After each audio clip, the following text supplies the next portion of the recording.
us how to reach your endless ambitions. Oh yeah, look at yourself in the mirror, turn that frown upside down. Show what you're working with. You can't depend on someone else to see your future. That part is up to you. Be a leader. You are a leader. You are a leader. Rising right up the ranks. You're a leader. Lessons will teach you. You gotta be it. Endless ambitions. Oh yeah. Well, good morning or good afternoon, depending on where you are, everyone. Welcome to Legends and Leapers. My name is Ramon Lowe, and I am the Director of Membership and Industry Engagement for AMAC. As always, we are excited to have our guests joining us today. This time it's Denise Bailey and Devon Ray on the program. And of course, before I turn it over to both Lauryn and Maury and the really suddenly absent Ricky Smith, and I'm going to let Lauryn get to that in a bit, but I'd like to make a few announcements from the national office. Strategic plan. You heard about it, and hopefully you've had a chance to read about it. Of course, a little bit of background, the AMAC National Office, along with our board and strategic planning committee, developed a roadmap that's going to outline the intentions of AMAC for the next 3 or so years. And of course, it centers around, as always, around advancing our efforts to create economic equity, access, and wealth for minorities and women in the aviation industry. Now, this strategy guide will be really driven by our 5 pillars, which are advocacy, thought leadership, wealth creation, leadership diversification, and operational sustainability. So if you haven't already, please take a few minutes out of your day to read over the document. The pillars are really what's going to be guiding AMAC and hopefully influencing the whole industry in the years ahead. A link to the strat plan is going to be made available in the chat. Like I said, please take a few moments to kind of give it a look over. Number 2, the conference. It's our tentpole event. The Airport Business Diversity Conference is going to be in August 3rd through the 7th in Nashville, Tennessee. We want to thank our co-hosts, Nashville International Airport, Doug, DeVita, and their team for co-hosting this event with us. We will be launching the conference website, which is going to include a registration portal, the agenda, a sponsorship portal, and so much more. We're going to announce that in the coming weeks. Please keep an eye out for that. And last but most definitely not least, this is the portion of the program, or the only portion of the program that's going to get pretty serious. Our 2024 AMAC Economic Opportunity Policy Forum. It's going to take place March 13th through the 15th. We say it a lot, and we're going to say it again, but we really, really, really mean it when we do say it. We can't say enough just how important this event is. If you've been reading about the attacks on diversity, equity, and inclusion initiatives, the attacks on the DBE program, then you know just how truly important it is for you to attend this event and show your support. The agenda, which is being finalized, but broadly speaking, there will be a Capitol Hill Day, which is for AMAC members only. AMAC's going to detail our legislative agenda. There will be an airport economic opportunity session, and we will be announcing the airports who will be participating. And of course, there'll be a panel discussion with key congressional administration leadership. And additionally, there will be an Equity in Infrastructure Project pledge signing. If you're not aware, EIP, it's a great program. It was founded by Denver International Airport CEO Phil Washington. It's meant to advance President Biden's Justice 40 initiative and his Executive Order 13985 on advancing racial equity and support for underserved communities, pledging to increase by 2026, the share of federal contracts that go to small and disadvantaged businesses. So we're going to have a nice ceremonial signing of that pledge during the economic forum. So we also would like to thank Baltimore, Washington, Thurgood Marshall International Airport, who is co-hosting this event with AMAC. And like I said before, with the strat plan, a link to the AMAC Economic Forum site is going to be shared in the chat. A few dates of note. Early registration is February 4th, or the deadline for early registration is February 4th. And our AMAC room block deadline is February 12th. So please, please, please make sure you register to attend, show your support. As always, there's strength in numbers. And if you cannot attend but would like to show your support in another way, there's sponsorships. And we have sponsorship packages at various levels available on the website. So as always, again, please register, sponsor, show up, let's show out and show support for our program. And with that, I want to hand it over to Lauryn and Maury. Thank you so much, Ramon. Appreciate it. So I'm going to start off by saying hello, everyone. Happy New Year. I think this is the last day we get to say that, being it's the last day of January. But Happy New Year. I pray that everyone's 2024 has jumped off and started off in a really bang up way. So as you can see, Ricky Smith is not going to be moderating this Legends and Leapers with me. He called an audible at the final hour, and I'm actually more excited to have Maury Russell moderating with me this January 31st. So, hey, Maury. Hello. Yes, I'm glad that my schedule was open. I was like, of course. So I'm glad to be here with you ladies, Denise and Devon. So I want to make sure that we get started. I know we're going to have a really robust and great dialogue with these two individuals. For those of you that do not know, Legends and Leapers is one of our, I'm going to be biased and say favorite programs that we do virtually monthly. We started this back in the pandemic, and it really gave everyone the opportunity to have a reprieve from the conversations that we were having everywhere, right? Whether it be the COVID related conversations or having those questions from the airport of, oh, what outreach events and how do I get involved in all that? And there's some phenomenal opportunities and programming to ask those questions. This particular platform is not it. Legends and Leapers is the opportunity to have a industry legend and an industry leaper get onto one platform and to be able to talk about their differences, their similarities, but really to get to know them on a deeper level of understanding. And I think that the conversation is always robust, and you end up seeing these people later and like, I really, this resonated with me, or I really appreciated you saying X, Y, and Z. So thank you all so much for joining us. Maury, did you want to do the bios, or would you like me to do so? I got it. All right. I'm gonna let you handle that. Thank you. Say less, sis. So I am going to start. Now, Denise said that sometimes she feels as though, only with herself in particular, that legend means older. And that is not necessarily the case, you know? It just means more seasoned in your career. All right. So I just want to make sure, Denise, you got like Old Bay and like all the good spices. Devon just has salt and pepper right now. You know what I mean? She's still getting her feet wet if we're going culinary. But without further ado, Denise Bailey is the Vice President of Business Diversity and Accessibility for the Philadelphia International Airport, Northeast Philadelphia Airport. Denise joined the airport in December 2022 and leads the Philadelphia International Airport and Northeast Philadelphia Airport's DBE, which is the Disadvantaged Business Enterprise, Airport Concessions Disadvantaged Business Enterprise, ACDBE, Small Business Americans with Disability Act, and the Title IX responsibilities. Ultimately, she is responsible for the airport's compliance with Federal Aviation Administration's requirements in these areas and for driving business diversity, capacity building efforts, and accessibility. Prior to her current role, she managed the government consulting department of Mulligan Consulting, LLC, a minority-owned firm based in Philadelphia. Under her 30 years of leadership, see, that's where that Old Bay comes in, all the good seasoning, right? The firm provided consulting services to the federal, state, and local governments in the areas of diversity, transportation, grant compliance, and economic development. She led a team of professionals that provided services to the aviation, transit, and highway industry. Prior to her role at Mulligan Consulting, Ms. Bailey served as the Construction Management Department of Urban Engineers. And in addition to leading transportation oversight and development projects, she has been a sought-after trainer and speaker on transportation compliance topics. She also earned a Bachelor of Science degree in Commerce and Engineering from Drexel University in Philadelphia. And it was a while attending Drexel that she gained her first experience in aviation during her cooperative education assignments with the engineering department at PHL.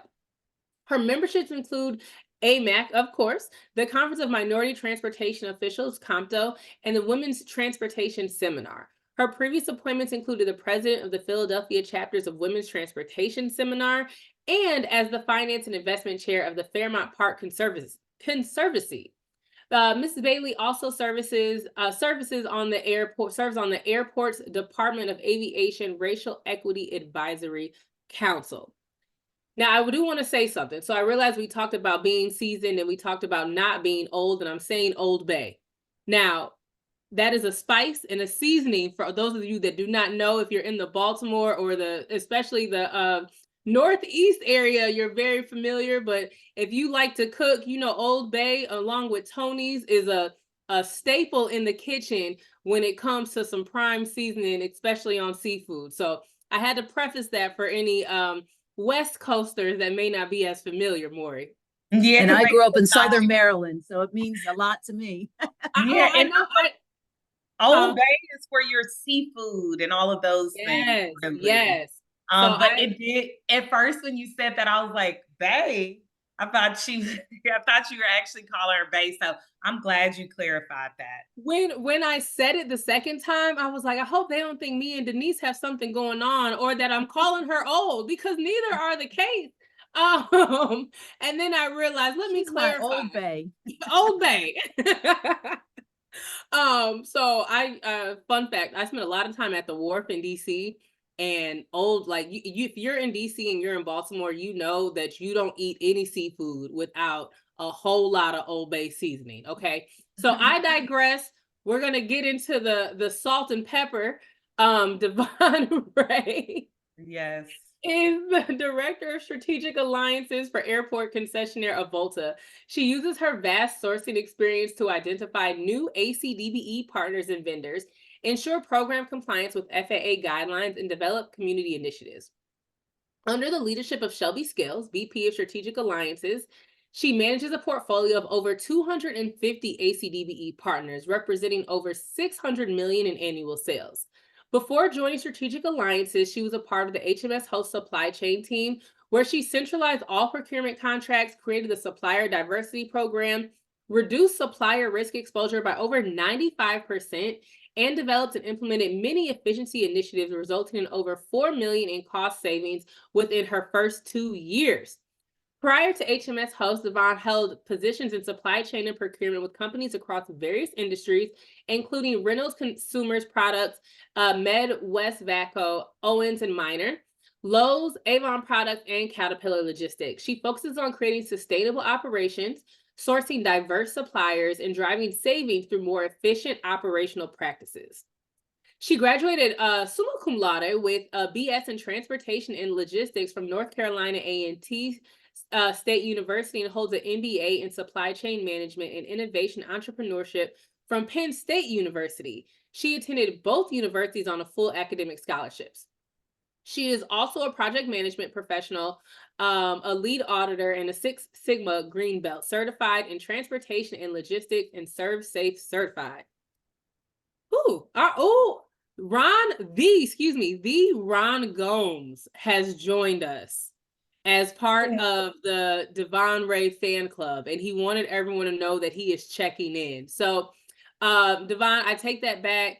You get salt, pepper, and a little bit of Tony's, because your bio definitely has some flavor in it as well. Yes, I love the bio. I'm like, whoa, okay. I was like, hold on, let me read this bio again. You did what?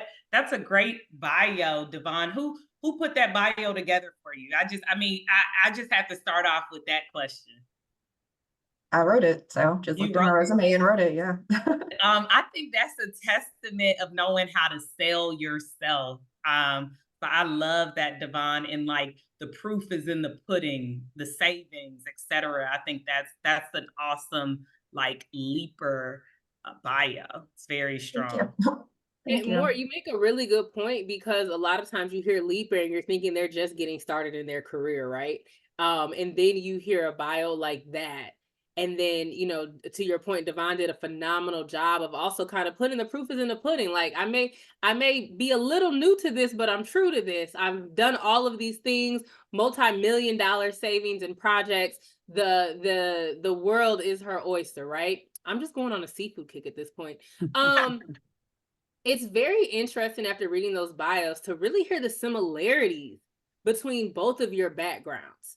Both of you really focusing on the equity, right? The diversity, the inclusion, but also having those roots in kind of starting this when in college, which a lot of us didn't. So I want to talk about that a little bit more. So both of you started along kind of in transportation and aviation, for lack of better terms. But Denise, Devon, tell me kind of where you guys got started and why in college. Talk us through that. Yeah, well, in college, I was an engineering major. And so that was an interesting field to be in the 80s, as we like to say, for a woman. And so it was, transportation was a great area to gravitate towards. Drexel's a co-op school, so you go there for 5 years and you intern for 3 of those years, which is great. So 6 months of school, 6 months of work. And my first co-op was at a computer company, and that was great because I learned that that's not what I wanted to do. So sometimes those co-op programs teach you more about what you don't want to do than where you do want to place your life. Transportation for me was a lot more exciting because, first of all, you got to see things happen. You saw projects be built, you saw people being moved, and and progress being made. But it was also interesting and a dose of reality to see that it wasn't necessarily in the 80s in the engineering side of transportation a very inclusive place to be. And so it presented not only the excitement, but also a challenge. How can if I can make it there, I can maybe make it anywhere. And so I found myself at my last 2 co-ops, which I loved, on the roof of the Philadelphia airport. My jam was heating, ventilation, air conditioning, and roofing. And so you couldn't find tougher customers when it came to contractors to be a construction inspector for. But I also found those gems in transportation from the least likely places, folks that wanted to teach you their craft and their trade and wanted to really, really excite your mind about what was possible. And, transportation is such a great industry. I've been in the highway side, the airport, a lot of time in the transit side. And so not only was I interested in transportation, but the equity of it all, where we put our roads, how we provide transportation to those without cars, how we are more inclusive in the airport for passengers. So it really kind of played on both, for me, the social and my nerd side. And so that's why it was so important that kickstart in college was for me, especially the co-op program. A true engineer, Miss Bailey, for sure. Awesome. So for me, I actually started off as an accounting major in college. And after about my second or third accounting class, I realized this is not for me. I was bored out of my mind. Sorry to the accountants. So I quickly just started having to look for something else. And I took my first management science course and I just fell in love. And when we started doing like the logit functions and the regression analysis, and I was like, oh, wow, this is a career and a major. And I said, yes. And turns out I could actually get a stipend for it because there were very few women and minorities in transportation at the time. So I had to go tell my mom, like, Mom, I'm gonna change my major, but you still don't have to pay for college, I promise. So she, agreed to that. But yeah, soon after, and I realized this is where I meant to be as I get to be more creative and totally just nerd out and build all these different, equations and looking at the different parameters and the restrictions and trying to figure out different ways to solve problems.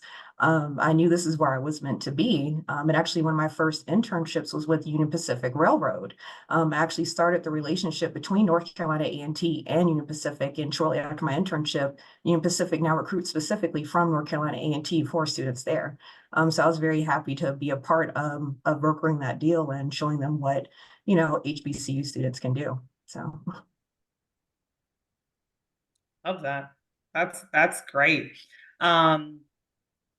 So really it is, I like how Lauren said y'all have similar backgrounds, both very smart women, just off the bat. How was it like, one thing I think is important is y'all both identified you were doing something and figured out very quickly you don't like it. And I do see, I see younger people and older people in positions where they're for a long time in a space that they don't like, or, they don't know anything else because they don't try it. Like, what type of advice would you give, or how could you have even seen your path differently if you didn't recognize, from being a college student in your 20s, this is something I don't like and I'm going to switch gears? Yeah, I think don't be afraid, because if you're not willing to risk and go out there, on the other side of it, and I don't know how I was that brave when I was that young. Exactly. I don't know. I know now that if I was afraid to try something else, that I just knew, as look down the road. Look down the road. Everyone asks, where do you want to be in 5 years? Look, and that's a hard thing for a lot of younger folks to do now, is then look down the road in another year, and then look down 5 years, and then look down 20 years. First of all, is there a career path here? Where can you go beyond what you see now? And will you be happy? Because you spend an awful lot of time of your life at work. And if you're not happy during that, that doesn't mean you're going to flip the switch and step into your house and be happy after being miserable all day. And so I think, that's why internships are so important, because it allows you not only to learn how to work, but it also exposes you to what you're doing that you may or may not like. But, to the left and to the right of you, when you're in that work environment, you do get a glimpse of other things that may be your thing. So don't be afraid. Yeah, and for me, I would say when you're young, that's the time to make your mistakes. That's the time to try all that you can. You don't want to look back and say, I wish I had done X, Y, Z. Honestly, I had kind of a winding road. Like, I took the LSAT, the MCAT, and the GMAT before I even got into officially, and actually briefly went to medical school. Enjoyed it, but it was like, a lot of people dying every day. Not my jam. So, and then went to business school, and that turned out to be my path. But I mean, I'm glad that I tried literally almost everything that I wanted to, and I don't look back and regret anything. So if you were interested in something, try it. And then once you pursue your passion, I mean, that's what you want to do. And that's what you want to look up and say that you're doing, 5-10 years from now, not necessarily a certain position, but I just want to keep doing something that I love doing 5 and 10 years from now. Mm-hmm. It's funny because you said you took the LSAT. I was like, oh, I did that too, thinking I want to go to law school. Then you said the MCAT and the GMAT, ma'am. Yeah. I'm an nerd. I don't know. For anyone that's taking That any girl of was those, studying. not only that, sitting for an hour. Okay. Anyway, for anyone that's taking any 3 of those, you already know nothing else needs to be explained. Devon operates on a different level, but that's awesome. So, okay, I love it. So I really want Devon and Denise to nerd out a little bit. But we're gonna get there. So with the direction that you all, I feel as though both of you, one of the things that both of you guys said was you were doing something at the time that you didn't see you doing, right? Denise, in the 80s, there was probably like little to no women pursuing careers in engineering. Devon, even being at an HBCU, you still were one of the few women. Obviously you were in a space where there were other minorities, but being one of few women within your program, what challenges did you all face that really led to you now being in very much so DBE focused and DEI focused in your careers? We had a concrete ceiling. It wasn't a glass ceiling. When I graduated, I worked for an engineering firm for 4.5 years. At that time, it was a concrete ceiling, not a glass ceiling, because you couldn't look up and see anything in women or diversity, in leadership, And that was not just the firm, it was the industry. But I loved what I was doing. I loved it. I was doing construction management. I loved it. I saw things, I was challenged. I saw things being built, but I knew when you look at your role models that are ahead of you, I knew none of them were women. And that if I wanted to stay at that company, that I was going to have to settle for loving what I was doing today, possibly for the rest of my life. And that again wasn't enough for me. And so I interviewed with a minority firm in Philadelphia. Fun fact, I interviewed on the day that Los Angeles was on fire from the Rodney King verdict. And I was like, oh, this is an uncomfortable day to be interviewing at a minority firm, but found an entirely new world the minute I stepped through the door for the interview. The place was a small firm full of diversity of every kind. And I felt like my natural self in there. I interviewed for and eventually got the job at the firm. And that was a supportive service contract that the firm had with PennDOT to help women and minority businesses. And I was like, this is great. I have all this highway engineering experience that I was just doing.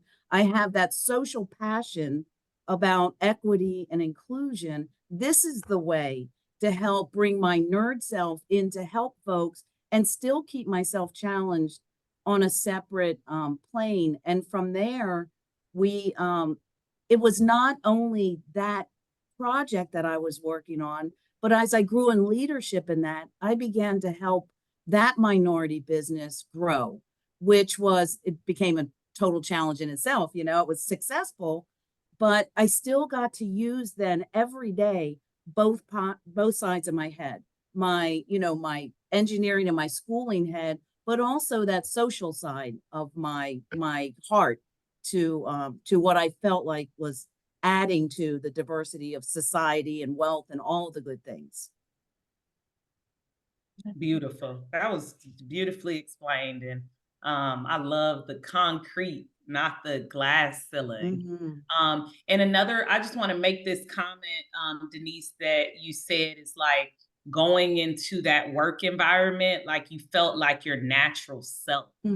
I think that is super powerful, and that those are feelings and emotions that professionals, especially young in their career and older in their career, should be feeling when I feel like God is positioning something that's right for you, is like feeling. And I think sometimes you're going to be in situations where you feel uncomfortable, and still being comfortable, but being comfortable in yourself. It was comfortable and uncomfortable. I was one of the only non-minorities that had joined that company. So it was also a way to stretch my understanding of life in general. You think you know everything and you don't.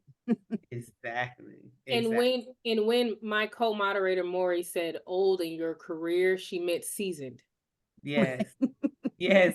I'm saying, hey, your first job, or this could be your 10th job.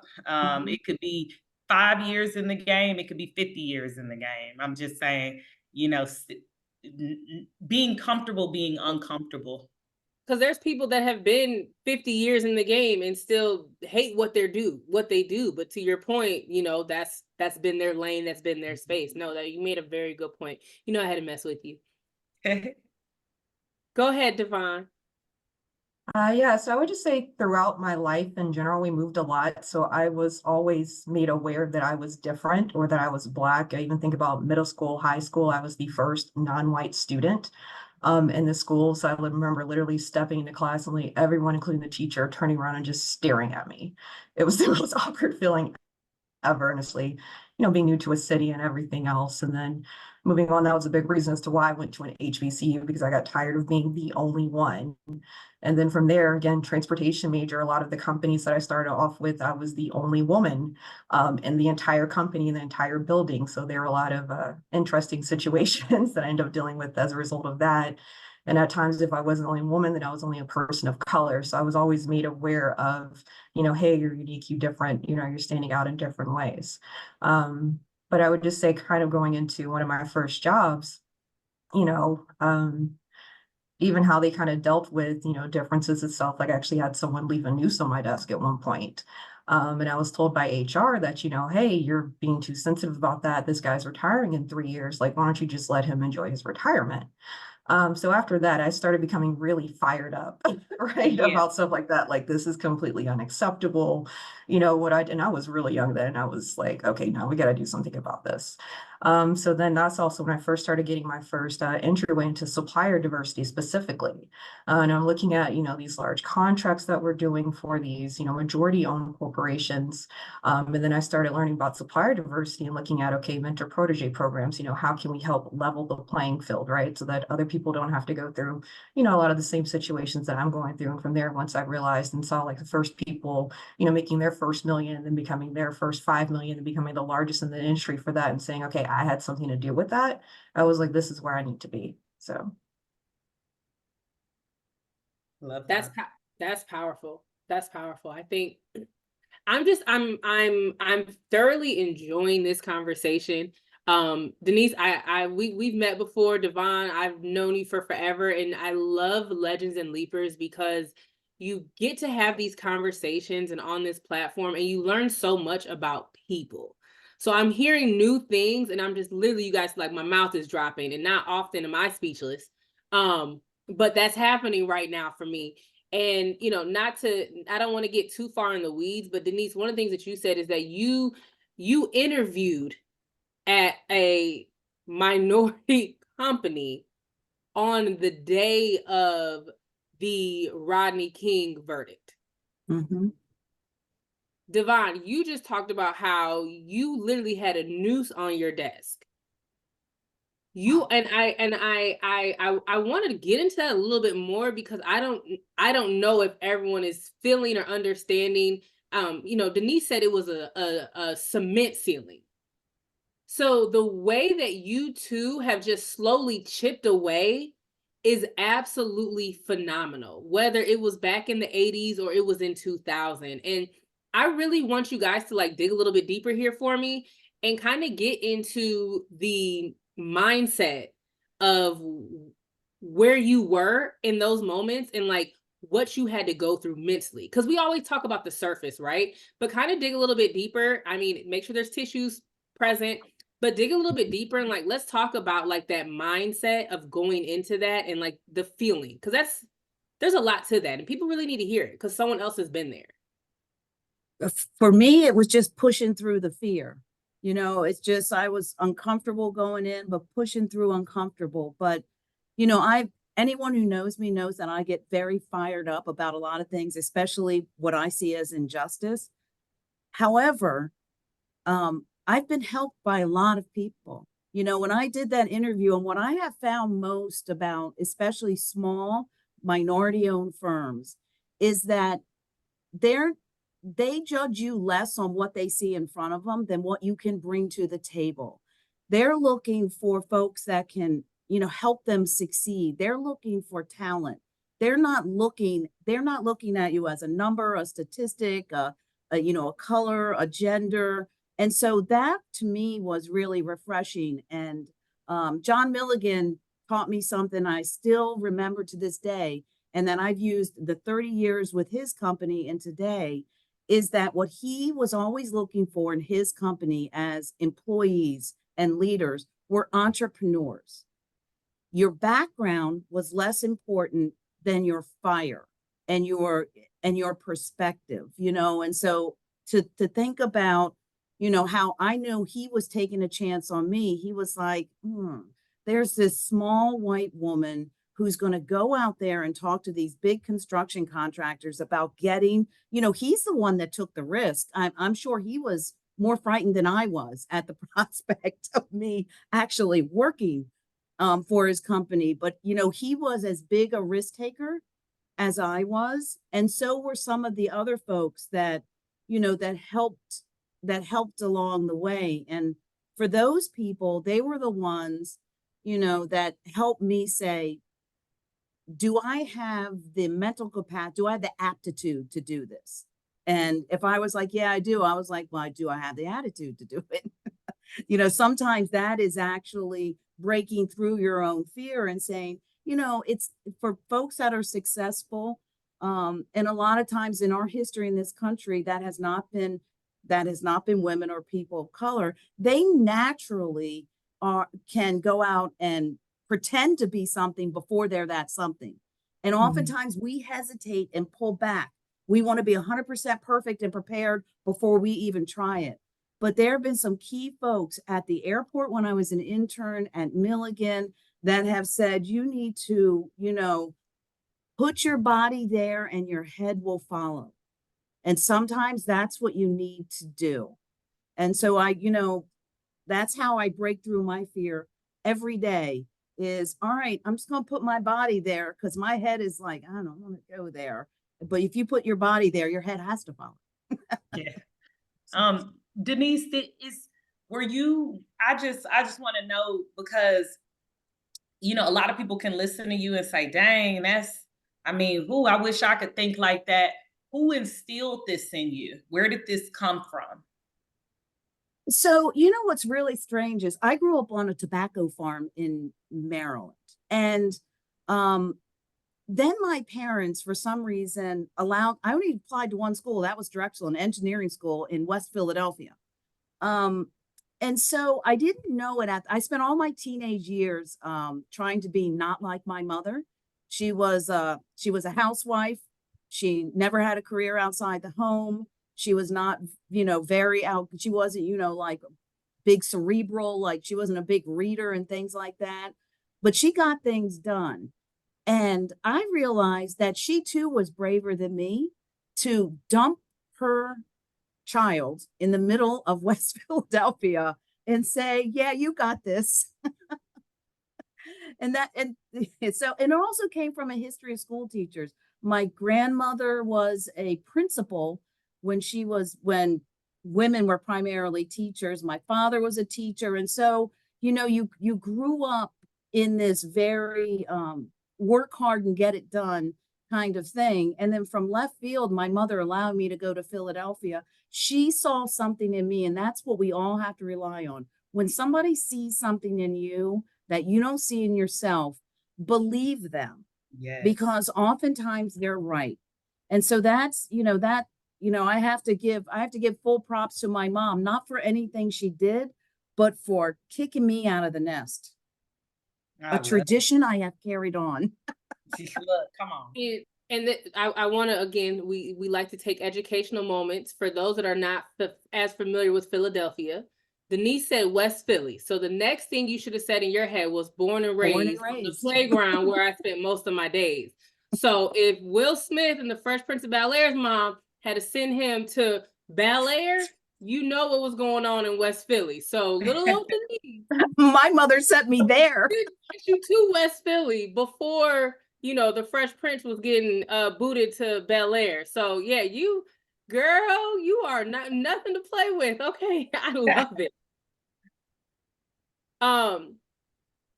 Sorry. So someone asked if they can get the panelist emails. Everyone's just really in awe with you all's stories.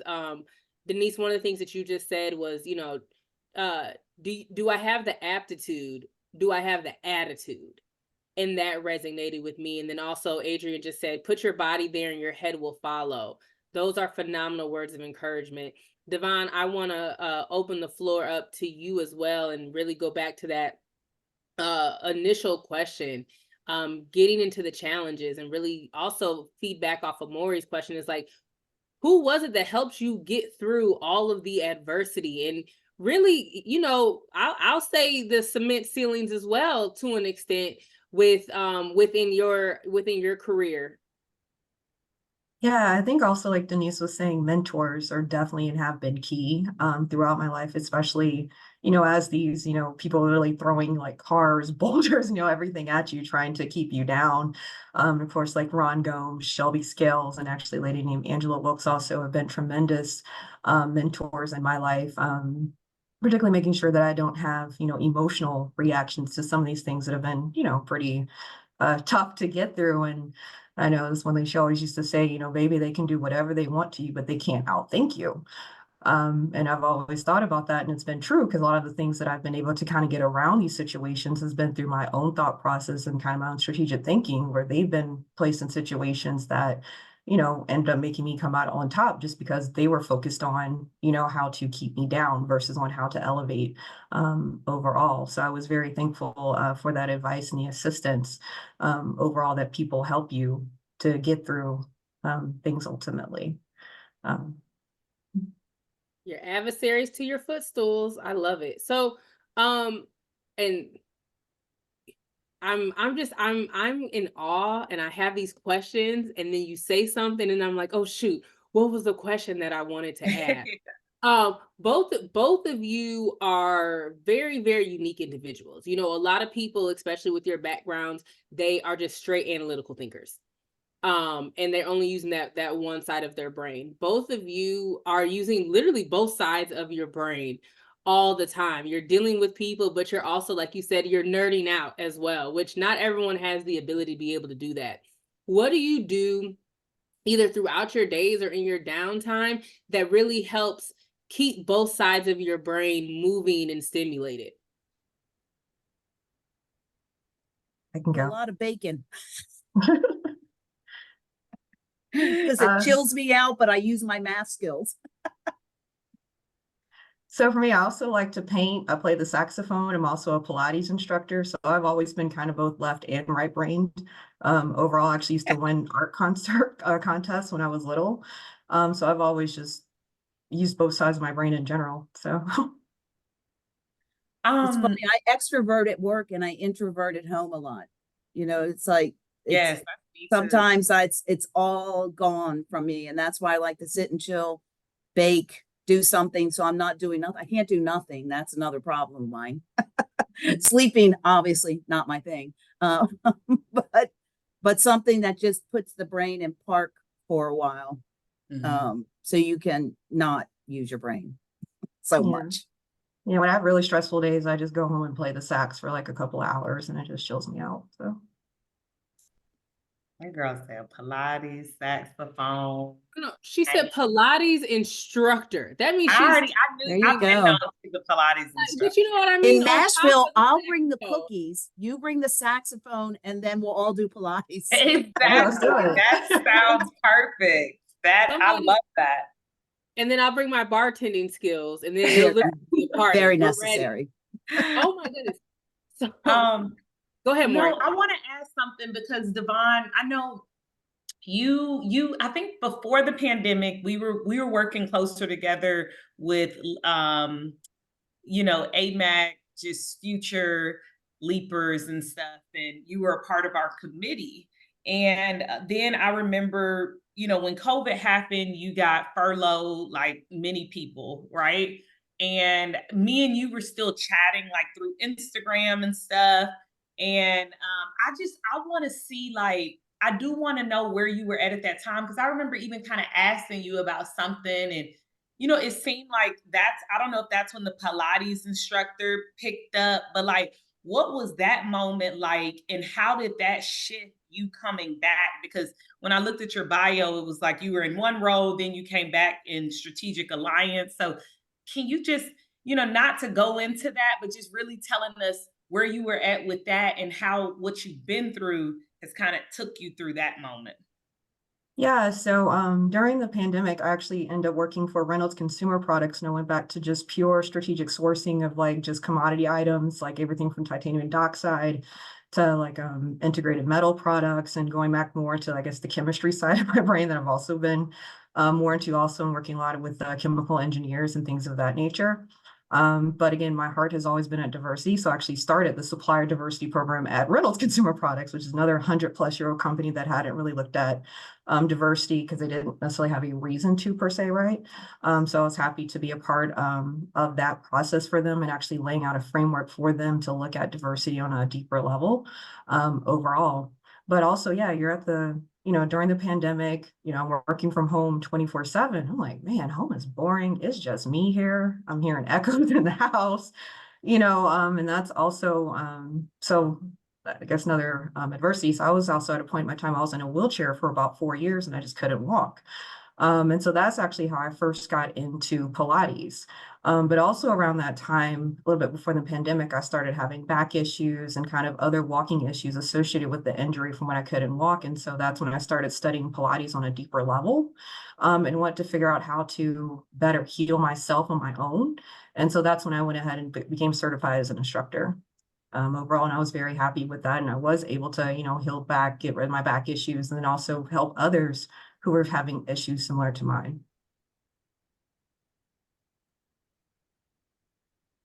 Oh, that's deep. And it's good that time, it's almost like, again, that was the divine time for you to lock in and focus on your health.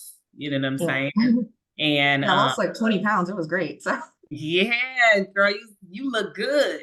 And also, like, hold on, let me get up on my Pilates game now. I'm in the yoga, but it's like, no, like a lot of older women that I see, or seasoned women, that like have, bodies in shape. I'm always asking what do they do, and it's Pilates, and then it's like light on you. So I think we're gonna need to do some virtual classes or an AMAC or something. We got to figure it out.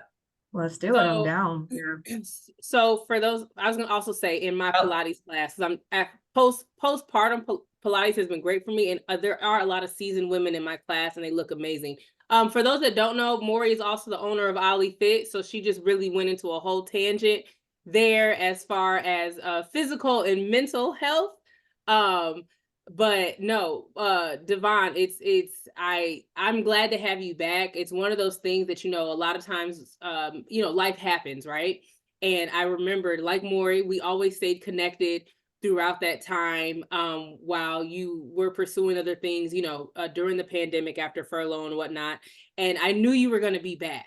So I'm so glad that you are back in the industry and in the role that you're in. You actually had someone in the chat saying that Katania wanted to take a moment of gratitude to express just the incredible impact that you've had on her catering business journey. Your insights, expertise, and unwavering support have been nothing short of transformative. Keep up the great work. So you all, oh, sorry. And then Ron Gomes said that you also speak fluent Spanish. Yeah.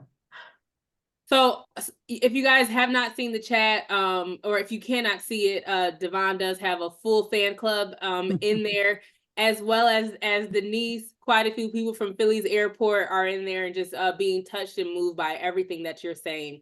If you have not had the opportunity to do so, feel free to use the Q&A box to ask any questions pertaining to just this conversation of our panel, or feel free to write anything you'd like in the chat. Karen Ellis also said, welcome back.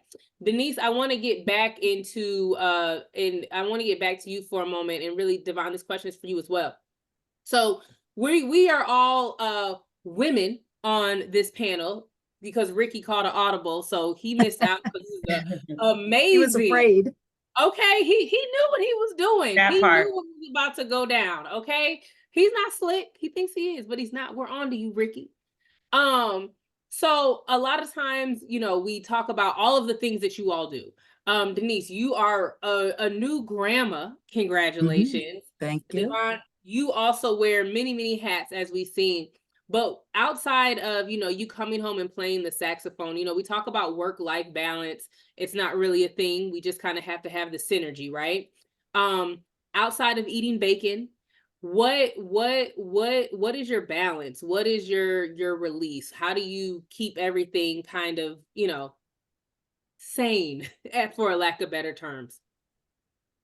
Yeah, well, life is busy, so that'll keep you sane. It's easy to shift, when you get home because there's so much going on there. I live in the city of Philadelphia, so I live in Center City. So there's an awful lot to do to give yourself a little bit of balance, because the minute I get home, I can step into, from a bustling airport world into a much different but bustling environment. And so I'm a big walker. Folks that know me know that I walk like 20,000 steps a day. And a lot of times that's not only, it's not only a way to take your mind off to get the exercise that I need desperately, but also, it lets you see other people's life in real time. You walk through the city of Philadelphia and you're going to see a lot.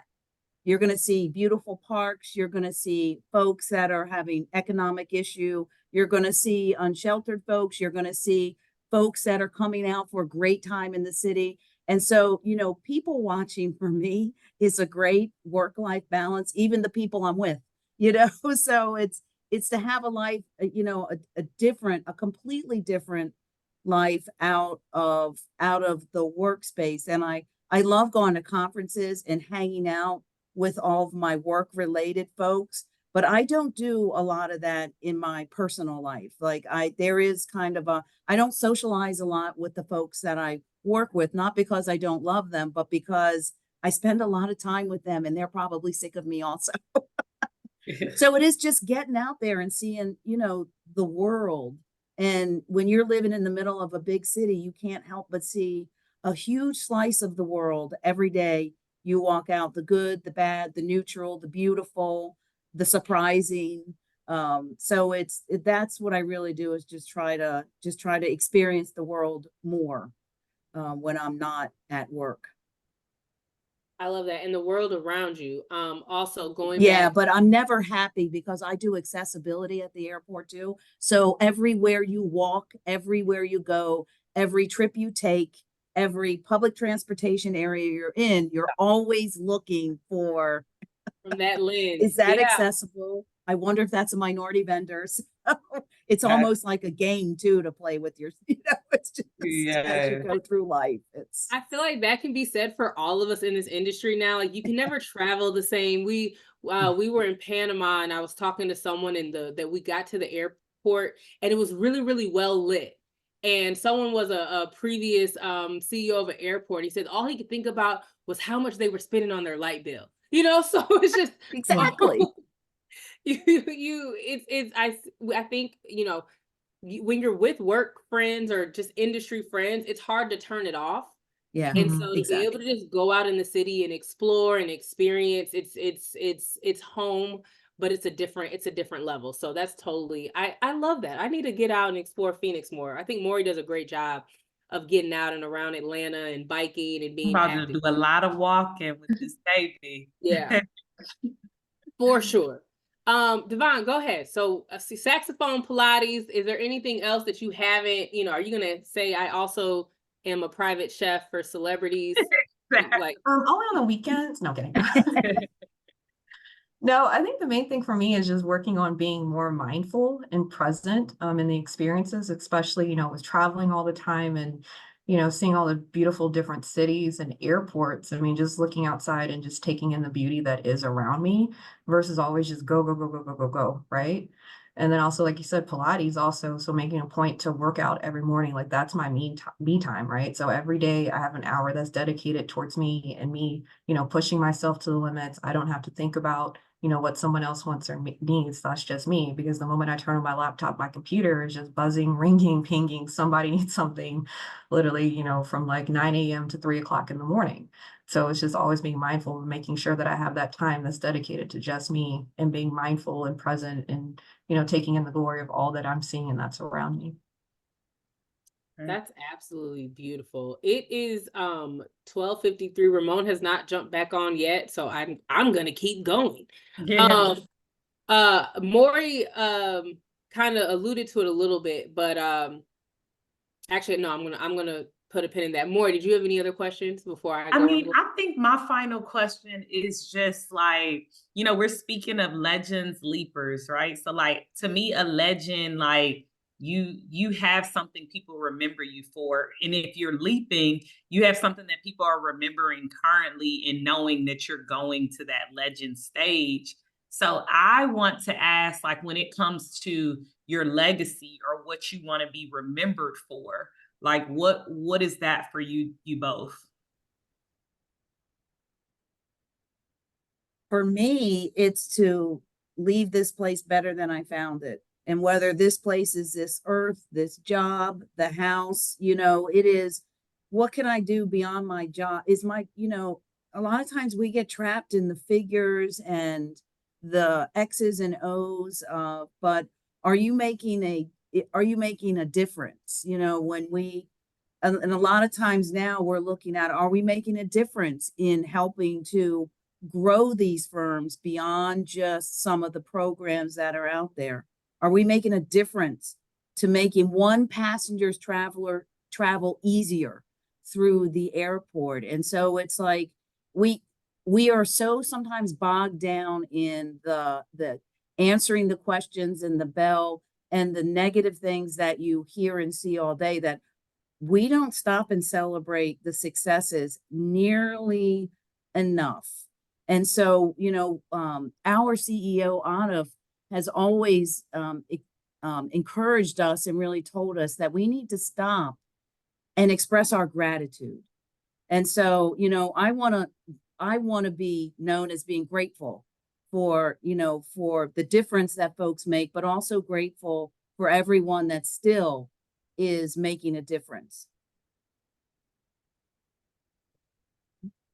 Yeah, ditto, short version, but yeah, ultimately, yeah, I also want to be known for making a difference and someone saying that, you know, I'm in a better place because of, you know, the talk that I had with Devon or the help that she was able to give me. Because particularly a lot of my suppliers, they'll say, you know, I grill them like up top, you know, from the beginning with the requirements and everything. But once they get through my analysis and my rigor, they've been ready for anything and have gotten many opportunities, because I want to make sure that they are prepared for any and everything in that next opportunity, no matter what it is. So, and like hearing people like, you know, Catania say that, you know, I help them get the opportunity. I also want to make sure that it's the right opportunity for them and that they are positioned not just for growth, but strategic growth. That's the best case for them. I was gonna say both of you all have made a difference. Just seeing these people, just seeing the comments in the chat, how you both have touched people's lives, how you have helped them in more ways than one, has, you know, you are leaving the legacy that you just spoke of already. If you didn't realize it, you're already doing that. And so that is just absolutely phenomenal. I didn't know what I was going to get into today. I didn't know what to expect, especially after Ricky, especially, you know, we talked about this, especially after Ricky threw the called the audible. But I am so excited, and you guys just kind of like set a new fire underneath me today. And I really do appreciate just the dynamic conversation. And Yvette put it the best way. She said, salute to these awesome women. Devon and Denise are truly inspiring and masters of their disciplines. Thank you, AMAC, for inviting them to this important panel. I mean, just absolutely. Ron Gomes, the Ron Gomes, said Ricky missed out, and I have to concur. Also, I'm excited, for those that do not know, my co-moderator, my vice chair for emerging leaders, my sister, my friend, will be expecting her first I'm not gonna say only, but first bundle of joy in like 3 weeks.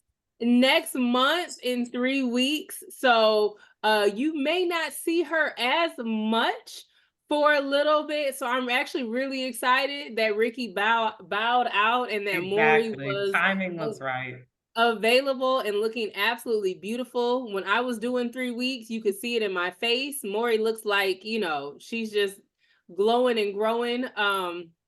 And you look absolutely amazing. But I just want to take the opportunity to thank everyone for joining us. I think Ramon might be jumping in just to close us out. I don't know. If not, I'm going to go ahead and do it. Sorry. Go ahead, Ramon. Ramon lost connection, so you can close out. Oh, okay, perfect. No, but Ramon made all of those housekeeping. We have the Economic Opportunity Forum coming up in March. Registration is open. Also, you can get your hotel between now and I believe the 14th. It closes out. Be on the lookout for a lot of some exciting local events that are going to be happening. Make sure that you are signed up for the AMAC newsletter. both of these women, you can find them on LinkedIn. If they want to drop their email or information in the chat, please feel free to do so, because several people have asked. Thank you all so much for just a robust conversation and awesome dialogue. We typically do a little bit of an after show, so I don't know what you all's time is like. If you have a couple extra minutes, I think that, I'm just still in awe of both of you, but this is the reason why we do Legends and Leapers, and you all are the epitome of both. So thank you for just being absolutely amazing. And thank you all for joining us on this last day of January.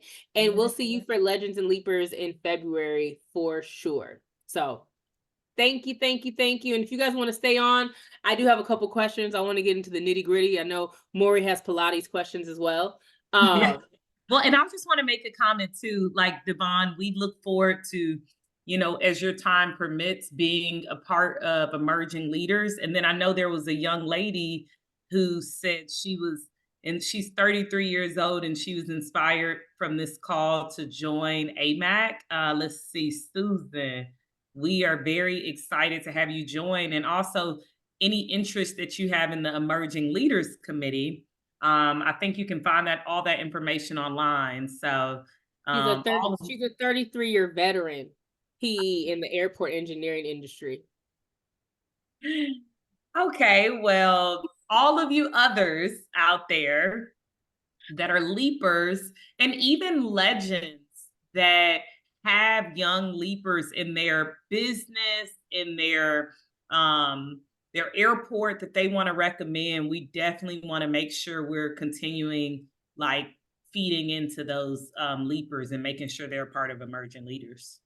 We need to be able to develop the next Devon. We need to be able to develop the next Denise. And we don't want anyone feeling like there's a cement ceiling or even a glass ceiling, because, we really are helping and really want to cultivate opportunities to break those barriers and really grow and succession plan for the industry. So Susan, we appreciate you joining AMAC. You got a little bit of a tidbit of what you'll be in store for programming and all of that jazz. So yes, but we are about to the show has officially ended. However, we're going to stay on for a little bit longer as time permits to get into a little bit of our after show. And I think Charles is a small business owner who sells the absolute best, healthiest beef jerky at the airport. So you definitely want to get with Devon. And if you have not talked already, but that would be a great first step. Maury has to drop. Denise, Devon, I like doing the after show because I asked a couple more nitty gritty questions. But Denise, you're a grandma, which means you have kids. You have 2 sons. So you were doing all of this while being a mother. Yeah. Ow. The help of a lot of people. Yeah. My husband's a school teacher. And so, those hours work, and summertime is Camp Daddy. But it was a challenge. And as we were having this conversation before, for the mother, it's harder to leave the children mentally and emotionally when they're smaller, but as their guardian, it became actually harder to leave them when they were teenagers. Because that's when all the trouble starts. So I found myself actually getting when my kids were started in what we call from preschool to free school. I was in a group of other moms. I was one of the folks that worked outside the home in a mom's club. And so I didn't get to do a lot of the things that they did. But they took just such good care of my kids. And even though we had folks there, I was able to see them off every day. And my husband was able to get them off the bus every day. They were their eyes and their ears in the school. And sometimes that's as important. They were the ones to inform me about all their friends and or folks they shouldn't be friends with. It was a lot of work. it is, you know, as the mom, it doesn't matter who's around, you're the one they're going to come to. When there's a problem, when something needs to be fixed, when they want to cry, you know, so it was a lot. But also, you know, when I had both my children when I was working for Milligan, we didn't really have a policy on maternity leave because we were a very small company. And so we didn't really have to have like a FMLA. That all came into being while I was doing. But, you know, he understood the value of my work to the company and created a world where I could move my computer way before we were that tied in to my house that was really close to my work. And I could, you know, I could bring the baby in and lay it inside my office when I knew it was sleeping during the day. And he was willing, he was willing at that time to work with me, but then it also created the opportunity for us to say, what is the solution for this for a small firm? And the solution was short-term disability.